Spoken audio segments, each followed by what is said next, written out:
ప్రార్థన చేసుకుందాం. మహాపరిశుద్ధుడు అయిన మా తండ్రి, జీవము కలిగిన మా దేవ, జీవాధిపతి, ఘనమైన మీ నామమును బట్టి మీకు వందనాలు నాయన. మా ప్రియ సహోదరి సహోదరులు, ఈ సమయంలో ప్రేమ సందేశం అనేటువంటి ఈ వాక్యాన్ని ఎంతమంది మీ పిల్లలు ఆసక్తి కలిగి వాక్యాన్ని వినడానికి ఎదురు చూస్తున్నారో వారందరితో మీరే మాట్లాడండి. మీ వాక్యం ద్వారా వారిని ప్రభువా సిద్ధపరచు నాయన. మీ స్తోత్రం చెల్లిస్తున్నాం. ఎందుకంటే 2000 సంవత్సరాల కింద మా కొరకు శిలువలో మీ ప్రాణము ధారపోసిన దేవుడు నాయన. మమ్మల్ని మీ వాక్యం ద్వారా బలపరచండి.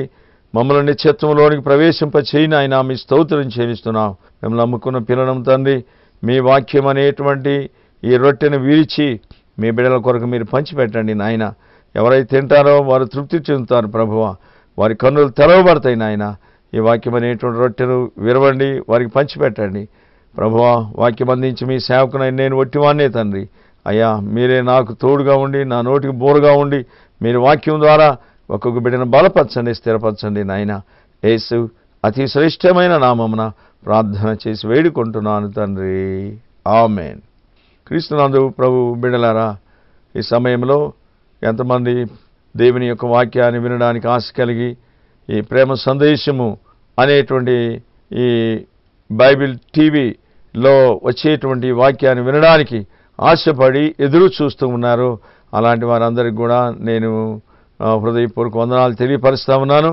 ప్రభు బిడ్డలారా, మీ కొరకు వాక్యాన్ని ఆతురత కలిగి శ్రద్ధ కలిగి ఎంతమంది వింటున్నారో వారందరి కొరకు నేను ఎల్లప్పుడూ మీ కొరకు ప్రార్థన చేస్తూనే ఉన్నాను. క్రీస్తునందు ప్రభు బిడ్డలారా, ఈ సమయంలో కీర్తన గ్రంథం 23వ అధ్యాయము 4వ వచనం నుండి కొన్ని మాటలు మనము ధ్యానం చేద్దాం. ఇక్కడ ఉన్నటువంటి కీర్తనకారుడు దావీదు రాసిన మాట, గాఢాంధకారపు లోయలో సంచరించినను ఏ అపాయమునకు నీవు భయపడకుందువు, నీ దుడ్డుగల నీ దండన నన్ను ఆదరించును అని వ్రాయబడింది. గాఢాంధకారపు లోయ. క్రీస్తునందు ప్రభు బిడ్డలారా, గాఢాంధకారపు లోయ అనేటువంటి దీనిని భక్తుడు దూరం చెయ్యి అనేది మాత్రం మాట్లాడలేదండి. ఈ కీర్తన వ్రాసినటువంటి వ్యక్తి దావీదు. ఈ దావీదు మంచి గొర్రెల కాపరి. ప్రభు బిడ్డలారా, ఈయన మంచి సంగీతం పాడేటువంటి వాడు. ఈయన మంచి కవి దావీదు, యాజకుడు, ప్రవక్త. ఇన్ని అనుభవాలు కలిగినటువంటి దావీదు ఈ కీర్తన వ్రాస్తా ఉన్నాడు. గాఢాంధకారపు లోయలో సంచరించిన ఈ అపాయమునకు నీవు భయపడకుందువు అని వ్రాస్తా ఉన్నాడు. ప్రభు బిడ్డలారా, నిజమే, గాఢాంధకారము లోయ అనేటువంటిది అంటే లోయా జీవితం అనేటువంటిది చాలా కష్టతరమైనటువంటి జీవితం. లోయ అనేటువంటిది ఏంటంటే శ్రమతో కూడినటువంటిది. గాఢాంధకారములో మరి తేళ్లు ఉండొచ్చు, పాములు ఉండొచ్చు, పురుగులు ఉండొచ్చు, మనిషినికి హాని చేసేటువంటి జంతువులు, పురుగులు, ఇలాంటి హాని జరిగించే క్రిమికీటకాదులు అనేకాలు మాత్రం ఉండొచ్చు. అయినా కానీ వాటిలో నుండి విడిపించని కానీ వాటిలో నుంచి దూరం చేయని మాత్రము ఇక్కడ భక్తుడు మాట్లాడలేదు. గాఢాంధకారపు లోయలో నేను సంచారము చేసినా కానీ ఏ అపాయమునకు నేను భయపడను అంటా ఉన్నాడు. ధైర్యంగా మాట్లాడుతూ ఉన్నాడు. క్రీస్తునందు ప్రభు బిడ్డలారా, గాఢాంధకారపు లోయ అనేటువంటిది అది ఎలాంటిదంటే అది చాలా కష్టతరమైన చీకటిలో ఉన్న లోయ, తర్వాత మరణకరమైనటువంటి లోయ అని కూడా చెప్పొచ్చు. ప్రభు బిడ్డలారా, అలాంటి పరిస్థితి. అందుకనే దావీదు కీర్తన 84వ అధ్యాయం 6వ వచనం అన్నాడు కదా, వారు బాకా లోయలో బడి వెలుచు దానిని జలమయముగా చేసెదరు, తొలకరి వర్షము దానిని దీవెనలతో కప్పునని వ్రాయబడింది. అనగా వారు బాకా లోయలో బడి వెలుచు దాన్ని జలమయంగా చేస్తారంట. మరణకరమైనటువంటి లోయ, ఇంకా చెప్పాలంటే కన్నీటి లోయ ఇది. అలాంటి శ్రమ కలిగినటువంటి లోయలో వారు ప్రయాణం చేస్తూ దాన్ని జలమయంగా చేస్తారంట. బాకా లోయ అనేటువంటిది ఏంటంటే శ్రమతో కూడింది, ఎడారి భూమి లాంటిది. అలాంటి లోయలో దేవుని పిల్లలైనటువంటి వారు ప్రయాణం చేస్తూ దానినంట మరి తొలకరి వర్షము దానిని దీవెనలతో కప్పును అని వ్రాయబడింది. కనుక ఆశీర్వాదకరమైనటువంటి జలులతో కప్పబడుతుంది అని వ్రాయబడింది. క్రీస్తునందు ప్రభు బిడ్డలారా, నిజమే, దేవుడు మనకు తోడుగా ఉన్నాడండి. నీవు గాఢాంధకారపు లోయలో నీవు సంచారం చేసినా, గాఢాంధకారములో చీకటిలో నీవు తిరుగుతూ ఉన్నా నీవు భయపడకూడదు. కనుక భయపడనవసరం లేదు. ప్రభువు మనతో ఉన్నాడు అనేది మనం జ్ఞాపకం చేసుకోవాలి. భయము లేదుగా, దిగులు లేదుగా, యేసుని నమ్మిన వారికి భయము లేదుగా, దిగులు లేదుగా, యేసుని నమ్మిన వారికి. విడువడు నిల్లు, ఎడబాయడు నిల్లు, మాట ఇచ్చిన దేవుడు నిన్ను మరచిపోవునా, మాట ఇచ్చిన దేవుడు నిన్ను మరచిపోవునా. భయము లేదుగా, దిగులు లేదుగా, యేసుని నమ్మిన వారికి. క్రీస్తునందు ప్రభు బిడ్డలారా, ఆయన నమ్ముకున్న పిల్లలమైనటువంటి మనము భయపడిన అవసరం లేదు. గాఢాంధకారపు లోయలో మనము సంచారం చేసినా మనం భయపడకూడదండి. క్రీస్తునందు ప్రభు బిడ్డలారా, అలాంటి శ్రమతో కూడినటువంటి లోయలో, ఆ లోయలో ఉన్నా కానీ ప్రభు మనతో ఉన్నాడు అనేది మాత్రం జ్ఞాపకం ఉంచుకోవాలి. ఎందుకు, ఎలాగంటే నేను మీకు కొన్ని మాటలు పరమగీతముల గ్రంథం నుండి కొన్ని మాటలు నేను మీకు జ్ఞాపకం చేస్తాను. ప్రభు బిడ్డలారా, పరమగీతముల గ్రంథం 2వ అధ్యాయం 1వ వచనంలో వ్రాయబడిన మాట ఏంటంటే, బలురక్కసి చెట్ల మధ్యలో ఒల్లి పద్మము ఎలాగైతుందో నా ప్రియుడు అలాగున్నాడు. అనగా ఇక్కడ ఒల్లి పద్మము అనేటువంటిదంట, ఈ లోయలో పద్మాలు కనబడతా ఉన్నాయంట. కనబడతా ఉంటే వాటిని కూడా చూడడానికి ప్రభు వస్తా ఉన్నాడు. కనుక బలురక్కసి చెట్ల మధ్యలో ఒల్లి పద్మం అంటే ఆ పద్మము ఎటు ఊగినా కానీ మరి ఈ పద్మానికే దెబ్బ. ఎందుకంటే చుట్టూ బలరాకార చెట్లు ఉన్నాయి. లోకంలో కూడా విశ్వాసి జీవితము కూడా అలాంటిదేనండి. విశ్వాస జీవితం కూడా అలాంటి జీవితమే. చుట్టుపట్ల అందరూ నిజంగా విశ్వాసులే కనబడతా ఉంటారు. కొన్నిసార్లు ఇరుకులు, ఇబ్బందులు, శ్రమలు ఇలాంటివన్నీ కూడా కనబడతా ఉన్నాయి. అయినా కానీ పద్మములాగానే నిజంగా మనం వికసించాల్సిందే. పద్మములు అనేటువంటి ఎలాగుంటాయి అంటే, నీళ్ళలో, బావుల్లో, తర్వాత నదుల్లో ఎంతో లోతులో నుంచి తామర పుష్పములు ఇలాంటి అన్నిటువంటి బాగా వికసించి బయట కనబడతా ఉన్నాయి. దాని అడుగు భాగం చూస్తే ఎంతో అగాధములో కనబడతాయి. క్రీస్తునందు ప్రభు బిడ్డలారా, అలాగనే విశ్వాస జీవితం అనేటువంటిది కూడా కష్టతరమైనటువంటి దానిలో నుంచి బయటకు వచ్చి వికసిస్తూ ఉంటాడండి. క్రీస్తునందు ప్రభు బిడ్డలారా, అలాంటి దానిని కూడా రక్షకుడైనటువంటి యేసు చూడడానికి ఆయన వస్తూ ఉన్నాడు. ఎలాగుంది ఈ పువ్వు, ఎలాగ నిజంగా వికసించింది, ఎలాగూ జీవిస్తా ఉంది అని చెప్పి ప్రభువు చూడడానికి వస్తున్నాడు. అందుకనే పరమగీతముల గ్రంథంలో 6వ అధ్యాయం 11వ వచనంలో ఏం రాయబడిందంటే, ప్రభు బిడ్డలారా, అక్కడ ఉన్నటువంటి సంగతి సత్యం ఏంటంటే, మరి లోయలో ఉన్నటువంటి పద్మములను, లోయలో ఉన్నటువంటి ద్రాక్ష చెట్లు, ఆ తర్వాత దానిమ్మ చెట్లు, అనగా ఇవి చిగిరించినమో పూతబట్టినములో లేదో అని చూడడానికంట లోయలో ఉన్నటువంటి చెట్ల దగ్గర కంట ప్రభు వస్తా ఉన్నాడంట. దేవుని పరిశుద్ధ నామానికి స్తోత్రం. ప్రభు బిడ్డలారా, లోయ జీవితంలో శ్రమలు అనుభవించేటువంటి బిడ్డలు కూడా లోకంలో అనేక మంది కనబడతా ఉన్నారు. అయినా అయ్యో నేను లోయలో ఉన్నాను, నేను ఎలాగూ అని చెప్పి అనుకోవట్లేదు, చింతించలేదు. లోయలో ఉండి కూడా అవి బాగా చిగురిస్తా ఉన్నాయండి, బాగా ఫలిస్తా ఉన్నాయి, చిగురిస్తా ఉన్నాయి, సువాసన కొడతా ఉన్నాయి, మంచి మధురమైనటువంటి వాసనే వాటిలో నుంచి వస్తూ ఉంది. ఆ తర్వాత దానిమ్మ చెట్లు, ద్రాక్ష చెట్లు. ప్రభు అన్నాడు యోహాను సువార్త 15వ అధ్యాయంలో, నేను నిజమైన ద్రాక్షావల్ని, నా తండ్రి వ్యవసాయకుడు అన్నాడు, ఎవడు నా యందు నిలిచి ఉంటాడు వాడు బహుగా ఫలిస్తాడన్నాడు. ప్రభు బిడ్డారా, ఆ ద్రాక్ష చెట్లు అంట లోయలోనే ఉన్నాయంట. శ్రమ, ఆ కష్టం, ఇరుకు, ఇబ్బంది అనేటువంటి కొలిమిలో ఉన్నా కానీ వాళ్ళు నిజంగా శ్రమ అనేటువంటి దానికి భయపడకుండా, బెదరకుండా ఉన్నారు. అలాంటి చెట్లు ఎలాగున్నాయి, ఎలాగ నిజంగా ఈ ద్రాక్ష గుత్తులు ఎలాగా ఉన్నాయి కనుక కొన్ని చిగురిస్తున్నాయి, కొన్ని చిగురించట్లేదు, కొన్ని నిజంగా సువాసన కొడతా ఉన్నాయి. కనుక ఆ పెద్ద పెద్ద మహావృక్షాలు అవి ఎలాగ ఉన్నాయి ఈ లోయలో అని చూడ్డానికి ప్రభు వస్తా ఉన్నాడు. దేవునికి స్తోత్రం, హల్లెలూయా. ప్రభు బిడ్డలారా, దేవుని సంగమా, ఒకానొక సమయంలో ఈ చెట్లు, ఈ యొక్క వృక్షములు అనేటువంటిది మానవుని సూచిస్తూ ఉండండి. బ్రహ్మాండమైనటువంటి దానియేలు గ్రంథంలో చెప్పినటువంటి దానియేలు నెబుకద్నెజరు చక్రవర్తి అన్నాడు, ఆ బ్రహ్మాండమైన వృక్షము ఎవరో కాదు మహారాజా నీవేను అన్నాడు. కనుక వృక్షము అనేటువంటిది ఏంటంటే మనిషిని సూచిస్తూ ఉంది. క్రీస్తునందు ప్రభు బిడ్డలారా, ఎందుకంటే మనలో నుంచి మంచి మధురమైనటువంటి ఫలాలు రావాలని, వాటిని చూడాలని ప్రభు యొక్క ఉద్దేశం. ఒకసారి ఒక ద్రాక్ష తోటలో అంజూరపు చెట్టు ఒకటి వేయబడిందండి. అయితే చాలా కాలం నుంచి ఈ చెట్టు చూడాలని మరి ఎదురు చూస్తూ ఉన్నాడు. అయ్యా 3 సంవత్సరాల నుంచి నేను ఎదురు చూస్తూ ఉన్నాను, ఈ అంజూరు చెట్టు ఎందుకు మరి ఇది ఫలాలు రావట్లేదంటే, అయ్యా ఈ 1 సంవత్సరం ఉంచాయా అని అడుగుతా ఉన్నాడు. అంటే అలాగైతే దాని కొరకు విజ్ఞాపన చేస్తున్నాడు. నిజమే, మన నరికే అలాగైతే మంచి ఫలం ఫలించని ప్రతి చెట్టు నరకబడి అగ్నిలో వేయబడినని రాయబడిందండి. మత్తయి సువార్త 3:10 ప్రభు బిడ్డలారా, ఒకసారి యెరూషలేముకి వెళ్ళేటువంటి మార్గంలోని ఒక అంజూరు చెట్టు ఉంది. చూడడానికి మాత్రం బాగా కాయలు పిందెలు అన్ని దానికి ఉన్నట్టుగా కనబడింది. కానీ ఆ పళ్ళు వెతికాడు ప్రభు. వచ్చి చూస్తే ఒక్క పండు కూడా పిందె కూడా కనపడలేదు. ఎందుకు ఈ భూమి వ్యర్థంగా ఉంది, ఈ భూమిలో ఈ చెట్టు అని చెప్పి చూడడానికి మాత్రం బాగానే, వెంటనే దేవుడు దాన్ని శపించాడు, నిలువున ఎండిపోయింది. క్రీస్తునందు ప్రభు బిడ్డలారా, మనము కూడా దేవునికి మంచి ఫలాలు ఫలించాలని దేవుని యొక్క ఉద్దేశం, తలంపు. అలాగనే ప్రభువు కూడా నీవు శ్రమలో ఉన్నా, ఇరుకులో ఉన్నా, ఇబ్బంది అనేటువంటి దానిలో నీవు ఉన్నా, నిన్ను చూడడానికి ప్రభువు నిజంగా వస్తా ఉన్నాడయ్యా.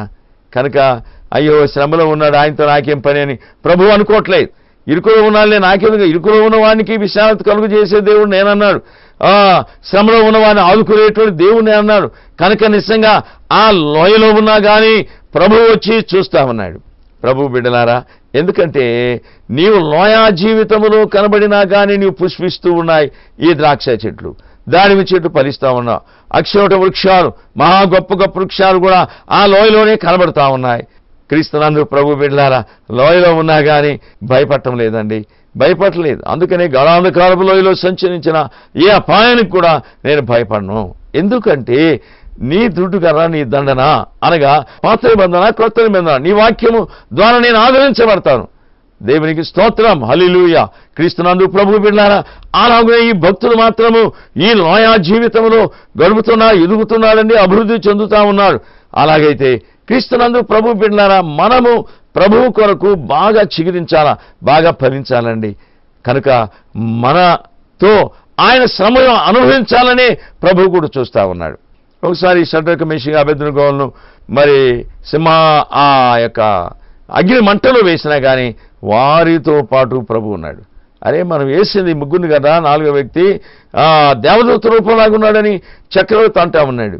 అంటే దేవుని పిల్లలు అగ్నిలాంటి పరీక్షలలో ఉన్నప్పుడు వారిని రక్షించడానికి వారితో పాటు ప్రభు ఉన్నాడు అనేది జ్ఞాపకం ఉంచుకోవాలి. దేవునికి స్తోత్రం, హల్లెలూయా. దానియేలును సింహాల బోన్లో వేశాడు. సింహాల బోన్లో రాజు వేస్తే క్రీస్తునందు ప్రభు బిడ్డలారా, ఆ సింహాలు బాగా ఆకులతో ఉన్నాయి. ఆయన ఏం చేయలేదండి, ఎందుకంటే ఆ సింహాల కంటే గొప్ప సింహం ఉంది, యోధా గోత్ర సింహం అయిన ప్రభు వాటి నోరు మూయించేశాడు. కనుక భక్తునితో పాటు శ్రమలో ఉన్నా, ఇరుకులో ఉన్నా, ఇబ్బందిలో ఉన్నా, భక్తులతో పాటు యేసు ఆయన కూడా ఉంటాడు అనేది మాత్రం జ్ఞాపకం ఉంచుకోవాలి. దేవుని పరిశుద్ధ నామాని స్తోత్రం. క్రీస్తునందు ప్రభు బిడ్డలారా, దేవుని వాక్యాన్ని వినేటువంటి స్నేహితులారా, ఒకసారి ఆలోచించి, లోయ జీవితం శ్రమతో కూడినటువంటి జీవితం అండి. అలాంటి జీవితంలో కూడా ఉన్నా కానీ నీవు భయపడకూడదు, ఫలిస్తూ ఉండాలా ప్రభువు కొరకు. కనుక ఒకనొక సమయం, అందుకని ఎండినటువంటి ఎడారినట్ట పుష్పింపజేసేటువంటి దేవుడు అన్నాడు యెషయా గ్రంథం 35వ అధ్యాయం 1వ వచనం. ఎడారిలో ఉన్నటువంటి ఆ చెట్టు అంట మంచి సువాసన కొడుతున్నాయంట, కస్తూరి సువాసన కొడతా ఉంది. కనుక ఎడారి జీవితం అంటే ఒకనొక సమయంలో వీళ్ళు నిజంగా హిందువులుగా ఉన్నారు. అనగా ఎడారి జీవితం అండి హిందువులు. వీళ్ళు ఈ రోజుల్లో కూడా అనేక మంది క్రీస్తునందు ప్రభు పిల్లలు హిందువులు, విగ్రహారాధికులు, ప్రభువును ఎరగనటువంటి వారు ఎరిగి వారు ఎడారి జీవితంలో ఉన్నా కానీ ఇప్పుడు నిజంగా కస్తూరి సువాసన కొడతా ఉందంట, మంచి సువాసన కొడతా ఉంది.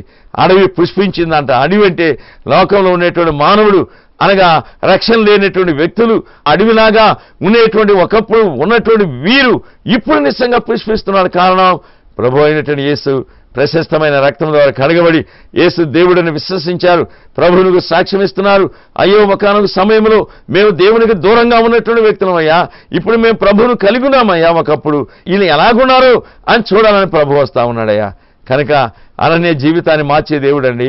అడవి మాత్రం ఉల్లసిస్తూ ఉందంట, సంతోషిస్తూ ఉంది. ఎందుకంటే భయంకరమైనటువంటి బ్రాహ్మణులు ఉన్నారు, కమ్మలు ఉన్నారు, రెడ్లు ఉన్నారు, కాపులు ఉన్నారండి, కొంతమంది పురోహితులు ఉన్నారండి. తాత ముత్తాతల దగ్గర నుంచి విగ్రహారాధనకు లోరైపోయి యేసు దేవుడని నిజంగా సాక్షాదిచ్చేటువంటి దేవుని పిల్లలు నిజంగా ఇప్పుడు పుష్పించి కస్తూరి వాసన కొడతా ఉందంట. అడవి ఉల్లసించిందంట. ఒక్కటే కాదండి, అడవి ఉల్లసించడమే కాదు, సంగీతం పాడుతూ ఉందంట. కారణం సంగీతం. అడవి సంగీతం పాడటం ఏంటి? అడవి ఎంత ఆశ్చర్యం అండి. నిజంగా అద్భుతం జరిగింది. వారి జీవితాల్లో గొప్ప ఆశ్చర్య కార్యం జరిగింది. దానిని బట్టి ఇప్పుడు వారు ఉల్లసిస్తూ ఉన్నారంట. వారు నిజంగా సంగీతం పాడుతూ ఉన్నారంట. అడవి సంగీతం పాడుతూ ఉందండి. ఒక సమయంలో వాళ్ళు పాట అంటే తెలియదు, ప్రార్థన అంటే తెలియదు, దేవుని యొక్క వాక్యం అంటే హిందువులు అసలు ఎరగనటువంటి వాళ్ళండి. అసలు ఏదేదో అన్య దేవతలను ఆరాధన చేసి పూజించేటువంటి వాళ్ళు ఈనాడు ప్రభు బిడ్డలారా రక్షకుడైనటువంటి యేసును విశ్వసించి వారు చిగురిస్తూ ఉన్నారు, పచ్చగా ఉన్నారండి.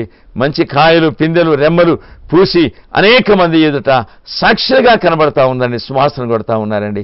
వారు చక్కగా ఉల్లసించి పాటలు పాడుతూ ఉన్నారంట. యెషయా భక్తుడు క్రీస్తుకు పూర్వం 750 సంవత్సరాలకు ముందు చెప్పిన ప్రవచన భాగం అండి. క్రీస్తునందు ఆ 35వ అధ్యాయం 1వ వచనంలో రాయబడింది. అడవి ఎంత బాగా ఉల్లసించింది. కస్తూరి సువాసన మంచి వాసన కొడతా ఉందంట. సంగీతం అండి, సంగీతం వాళ్ళ నోటి నుంచి వస్తూ ఉందంట. అడవిలో నుంచి మహానందం అయిపోయింది ప్రభువుకు. దేవునికి స్తోత్రం, హల్లెలూయా. క్రీస్తునందు ప్రభు బిడ్డలారా, అమ్మా ఇంకా ఎవరైనా సరే నీవు నిజంగా ప్రభు అయినటువంటి యేసుక్రీస్తుని అంగీకరించకుండా నిజంగా అడవిలో ఉన్నటువంటి ఆ చెట్లలాగా ఉండే మాట అయితే, అగాధ కోపంలో ఉండే మాట అయితే ఏ ఒక్కరు కూడా నశించడం మాత్రం దేవునికి ఇష్టం లేదు. దేవునికి స్తోత్రం, హల్లెలూయా. ఏ ఒక్కరు కూడా నశించడం నాకు ఇష్టం లేదమ్మా అని ప్రభువు చెప్పాడు. ఎందుకో తెలిసినా సర్వలోకంలో ఉండేటువంటి మానవులందరి కొరకే యేసు తన ప్రాణాన్ని దారబోసాడయ్యా. ఒకరి కొరకు కాదండి, ఒక కులం వాళ్ళ కొరకు కాదు, ఒక తెగ కాదు, నిజంగా వాళ్ళకీలకని కాదండి, ఒక దేశం కొరకని కాదు, ఒక రాష్ట్రం కొరకు కాదు, సర్వలోకంలో మానవులందరి కొరకు క్రీస్తునందు. అందుకనే ప్రయాసపడి భారం మోస్తున్న సమస్తమైన వాళ్ళారా మీరు నా ఎద్దుకు రండి, నేను మీకు విశ్రాంతిని కలుగు చేస్తానని జగద్రక్షకుడైన యేసు సెలవిచ్చాడు. ప్రభు బిడ్డలారా, నిజమే నీవు కస్తూరి పుష్పలాగా సువాసన కొట్టి నిజంగా సువాసనకరమ వృక్షంగా మార్చబడాలంటే దేవుడు నీకు ఇచ్చిన ఈ మంచి సమయంలోనే అయ్యా నేను అడవి మనిషినయ్యా, అడవిలో జీవించే వృక్షం లాంటిదాన్నయ్యా, నన్ను మార్చు ప్రభువా అని చెప్పి ప్రభు పాదాల దగ్గరకు వచ్చి నీ పాప స్థితిని, నీవు భయంకరమైనటువంటి విగ్రహారాధన స్థితిలో ఉంటే దాన్ని ఒప్పుకో. దాన్ని ఒప్పుకొని నిజంగా ప్రభు దగ్గరకు వచ్చి నీ పాప స్థితిని ఒప్పుకొని దాన్ని విడిచిపెట్టు. అంతే. దేవుడు క్షమించలేనంత పాపి లోకములో ఒక్కడు కూడా లేడు. దేవునికి స్తోత్రం, హల్లెలూయా. క్రీస్తునందు ప్రభు బిడ్డలారా, దేవుని వాక్యం వింటున్నావా? హృదయంలో దేవుని యొక్క వాక్యం పనిచేసేటప్పుడు అయ్యా నిజమేనయ్యా నేను ఇంకా అంగీకరించలేదయ్యా అని చెప్పి నీ స్థితిని ప్రభు దగ్గర ఒప్పుకో. నీ హృదయంలో పరిశుద్ధాత్ముడు పనిచేస్తా ఉన్నాడు. పరిశుద్ధాత్ముడు పనిచేసేటప్పుడు పరిశుద్ధాత్మకు నీ హృదయంలో తావి లోకం వైపు నీవు చూడొద్దు. క్రీస్తునందు ప్రభు బిడ్డలారా, అందుకనే లోయలో ఉన్నటువంటి అందుకనే అన్నాడు కదా, నేను షారోను పొలంలో పూసినటువంటి పుష్పం వంటి దాన్ని. షారోను అనేటువంటిది ఏంటంటే ప్రభు బిడ్డలారా ఆ మంచి మేత భూమి అండి షారోను. క్రీస్తునందు ప్రభు బిడ్డలారా షారోను పొలము అనేటువంటిది, షారోను పొలము ఉంది, షారోను వనము కూడా ఉంది. అయితే షారోను పొలంలో పచ్చిక ఉంది, షారోను వనములో పుష్పాలు ఉన్నాయి. క్రీస్తునందు ప్రభు బిడ్డలారా ఆ పుష్పాలు ఎలాగున్నాయో నేను అలాంటి దాన్ని అని చెప్పి అంటా ఉన్నారు. క్రీస్తునందు ప్రభు బిడ్డలారా అలాగైతే నీ అనుభవం ఎలాగుందండి? ఏదేను వనముంది, షారోను వనముంది, తర్వాత సింధూర వనముంది బైబిల్ గ్రంథంలో. అలాగనే క్రీస్తునందు ప్రభు బిడ్డలారా ఇలాంటి బైబిల్ గ్రంథంలో ఎన్నో వనాలు కనబడుతూ ఉన్నాయి. నీవు నిజంగా ఏ కోవకు చెందినటువంటి వ్యక్తివి? యేసు ప్రశస్తమైన రక్తం ద్వారా నీవు కడగబడ్డావా? శుద్ధురాలు అయ్యావా? నిన్ను నీవు నిజంగా ప్రశ్నించుకో. టీవీలో అనేక మంది దేవుని యొక్క వాక్యాన్ని బోధిస్తూ ఉన్నారండి. గుండెలు బాదుకొని అయ్యా ప్రభు అయినటువంటి యేసు నీ కొరకు ప్రాణం పెట్టాడయ్యా, నీ హృదయాన్ని ప్రభు కొరకు తెలుగు సహోదరి అని చెబుతా ఉంటే కొంతమంది ఇంకా హృదయాన్ని కఠినం చేసుకున్నారు. ఏదో తమాషాగా ఉందండి టీవీలో చెప్పే వాక్యం అంటే. అలా కాదు ప్రభు బిడ్డలారా, యేసు నిజమైన దేవుడండి. యేసు సృష్టికర్త, సర్వాధికారి, సమస్తము కలిగి చేసిన వాడు ఆయన లేకుండా ఏమి కూడా కలగలేదు. ప్రభు బిడ్డలారా ఆ వాక్యానికి నీవు లోబడు. దేవునికి స్తోత్రములు, హల్లెలూయా. క్రీస్తునందు ప్రభు బిడ్డలారా నిజంగా లోయ జీవితము జయ జీవితం కలిగినటువంటి జీవితం అండి. తర్వాత హోషేయ గ్రంథంలో 2వ అధ్యాయం 15వ వచనంలో ఏముందో తెలుసిన, అక్కడ ఆకూరు లోయ కనబడతా ఉందండి. అది ఎక్కడో ఈ ద్రాక్ష చెట్టు ఐగుప్తు దేశం నుంచి వచ్చినటువంటి చెట్టే, కానీ ఆకూరు లోయలో ప్రభు బిడ్డలారా ఆకాను అనేటువంటి వ్యక్తి తప్పిదం చేసి, ప్రభు బిడ్డలారా అతనికి కలిగిన సంతానం అంతా ఆకూరు లోయలో మరి ఆకానును అతనికి కలిగిన అంతా కూడా రాళ్ళతో కొట్టి చంపేశారు, కాల్చివేసినటువంటి స్థలం అని ఆకూరు లోయల. కానీ క్రీస్తునందు ప్రభు బిడ్డలారా అలాంటి భయంకరమైన లోయను కూడా నేను నిరీక్షణ లోయగా చేస్తా అన్నాడు. దేవునికి స్తోత్రములు, హల్లెలూయా. నీవు అలాంటి భయంకర దుస్థితిలో ఆకూరులో ఎలాంటి పరిస్థితిలో ఒకవేళ నీవు ఉన్నా కానీ నిజంగా రక్షకుడైన యేసు నీతో ఉండి నిజంగా ఆకూరు లోయలో నీతో పాటు దిగి లోకానికి వచ్చి నిన్ను రక్షించి నిరీక్షణ ద్వారముగా నిరీక్షణ లోయగా చేయడానికి ఆయనే సిద్ధంగా ఉన్నాడు. ప్రభు బిడ్డలారా ఒకసారి ఆలోచించేయి, ఒకసారి ప్రభు కొరకు నీ హృదయాన్ని ఇవ్వడానికి సిద్ధంగా ఉన్నావా? నీవు ప్రశ్న వేసుకో ఒకసారి. అలాగనే ఇంకొక లోయను కూడా ఈ సమయంలో నేను నీకు జ్ఞాపకం చేయాలని ఆశిస్తా ఉన్నాను. ఒకసారి లోతు యొక్క అబ్రహాము సోదరుడైన లోతు యొక్క ఆస్తిని శత్రురాజులు కొలగొట్టుకొని పోయినప్పుడు ప్రభు బిడ్డలారా దానిని జయించడానికి అబ్రహాము మొన్న తీరినట్టు తన ఇంటిలో ఉన్నటువంటి కొందరు పరివారాన్ని తీసుకుని వెళ్ళి వాడిని షేబా వరకు మాత్రం జయించాడండి. షాలేము లోయక ఒక లోయ కనబడుతూ ఉంది ప్రభు బిడ్డలారా. అక్కడ ఎవరున్నారో తెలిసిన మెల్కీసెదెకు అనేటువంటి రాజు ఉన్నాడండి. ఆయన తండ్రి లేనటువంటి వ్యక్తి ఆ లోయలో ఉన్నాడు. అబ్రహాము నిజంగా క్రీస్తునందు ప్రభు బిడ్డలారా అతనికంట తనకున్నటువంటి దానిలో ఆ ప్రభు బిడ్డలారా 10వ భాగమును 10వ వంతును అని వ్రాయబడిందండి. ఆదికాండం 14వ అధ్యాయంలో 14-15 వచనాలు వ్రాయబడింది. 10వ వంతునట మెల్కీసెదెకు అనేటువంటి రాజుకి ఇచ్చాడంట. అతడు సర్వోన్నతులైన దేవునికి యాజకుడు అని వ్రాయబడింది. దేవునికి స్తోత్రం, హల్లెలూయా. క్రీస్తునందు ప్రభు బిడ్డలారా ఆ యాజకుడు ఏం చేశాడో తెలిసిన మెల్కీసెదెకు అబ్రహామును ఆశీర్వదించాడంట, అబ్రహామును దీవించాడంట. ఆయన దగ్గర అతనికి ఏం చేశాడో తెలిసిన రొట్టెను ద్రాక్షారసం ఇచ్చినట్టుగా ఉంది. క్రీస్తునందు ప్రభు బిడ్డలారా అతడు ఇప్పుడు నిజంగా అనగా రొట్టె అనగా దేవుని యొక్క వాక్యం ప్రార్థన లో మహానందం అయిపోయిందండి. ఇప్పుడు అబ్రహాముకు రొట్టె భుజించాడు, నిజంగా ప్రభు శరీరాన్ని గురించి సాక్ష్యం ఇచ్చాడండి. అదే కాదు క్రీస్తునందు ప్రభు బిడ్డలారా ప్రశస్తమైన యేసు రక్తాన్ని ఆయన సేవించినట్టుగా కనబడతా ఉంది. రొట్టె ద్రాక్షారసం ప్రభు బిడ్డలారా మర్మంగా కనబడతా ఉందండి. దేవుని స్తుతించాడు, దేవుని మహింపరిచాడు అబ్రహాం. క్రీస్తునందు ప్రభు బిడ్డలారా ఈ సమయంలో దేవుని వాక్యాన్ని వినేటువంటి సహోదరుడా నిజంగా నీవు లోయలో ఉన్నా, నీవు శ్రమలో ఉన్నా, నీవు ఇరుకులో ఉన్నా, ఇబ్బందిలో ఉన్నా, ఎన్నెన్నో విధాల కష్టాలండి. అయ్యా మా కష్టాలు చెప్పడానికి వీలేదండి, అయ్యా మాకున్న బాధలు ఎవరికి లేవండి, అసలు ఎవరికి కూడా రాకూడదా ఇలాంటి శ్రమలు అంటాం. ప్రభు నీతో ఉన్నాడనేది జ్ఞాపకం పెట్టుకుంతే ప్రభు నిన్ను దర్శిస్తాడు కనుక ప్రభు నీతో ఉన్నాడు అనేది మాత్రం నువ్వు మర్చిపోబాకు. ఆయన నిజంగా ఆ లోయలో ప్రభు బిడ్డలారా జయ జీవితం ఉందండి. నేను నిజంగా జయించడానికి ఆ రక్షకుడైనటువంటి యేసు అక్కడ కనబడతా ఉన్నాడు ప్రభు బిడ్డలారా.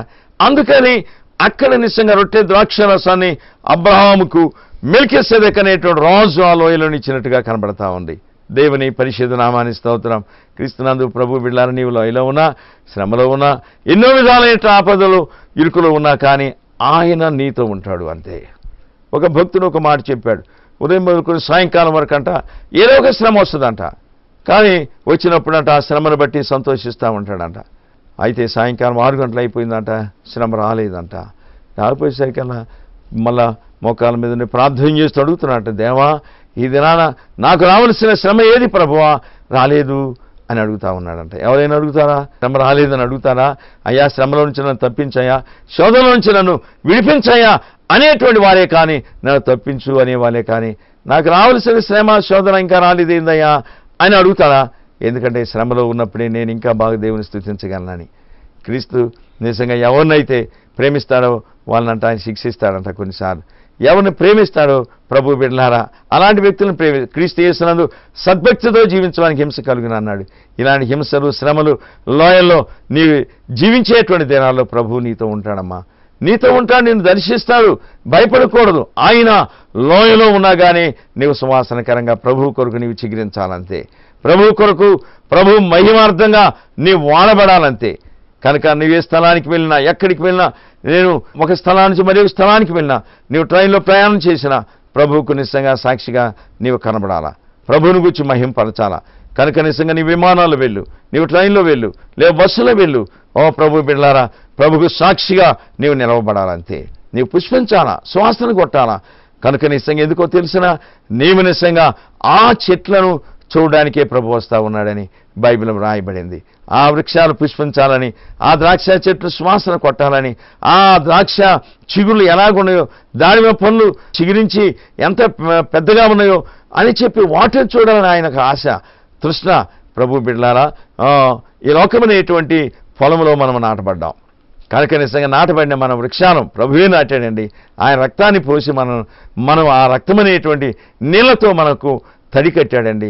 అనగా ఆయన రక్తం ద్వారానే మనం పెరుగుతున్నాం. ఆయన రక్తం ద్వారా విమోచించి విడుదల మనకు అనుగ్రహించి ఈ లోకంలో నరులమైనటువంటి మనందరం కూడా ప్రభు బిడ్డ ఈ లోకమనే పొలంలో మనం ఎదుగుతా ఉన్నాం, అభివృద్ధి చెందుతా ఉన్నాం.